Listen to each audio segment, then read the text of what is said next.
And tonight, it was the Big Ten ACC Challenge. The 'Cuse took on Indiana in the Dome. The game, a rematch of last year's Sweet 16 showdown.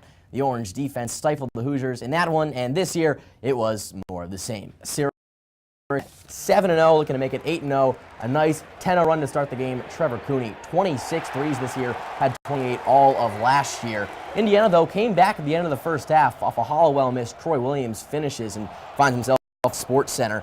Then it was defense for Syracuse.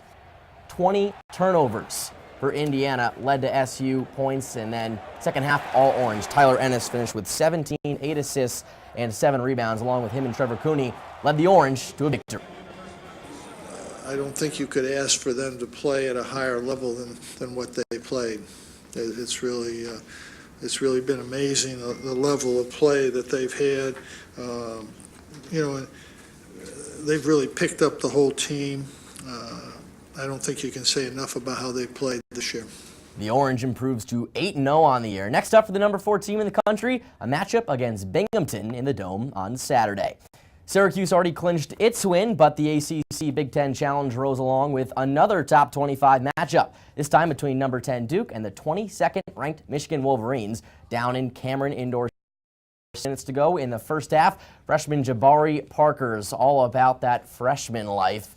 One of the top recruits in the nation, going coast to coast, finishing off the window. Parker had a game-high 16 points and then banging with Glenn Robinson in the post. Duke led at halftime. In the second half, all-junior Quinn Cook makes a nifty move in the paint, and he just looks too swift for Michigan's defense. And the dagger at the end of the second half. Cook had 24 points, all in the second half for the Duke 10-point win. 'Tis the season, of course, to go bowling. Only a few days away now from finding out if SU football makes a bowl and where it will go. The Orange clinched eligibility Saturday when it beat Boston College to improve to 6-6 in year 1 of the Scott Schaefer era. And now it's all good vibes for the 'Cuse. Fight the good fight, the right way with integrity, and you find a way to win the game. I love this team. I freaking love this team. I love this town. Bowl eligible. Any questions? Redshirt sophomore quarterback Terrell Hunt has led the charge for the Orange. He passed for 2 touchdowns and ran for another in the clincher against Boston College. In the final ACC standings, SU finishes 3rd in the ACC Atlantic, behind only Florida State and Clemson.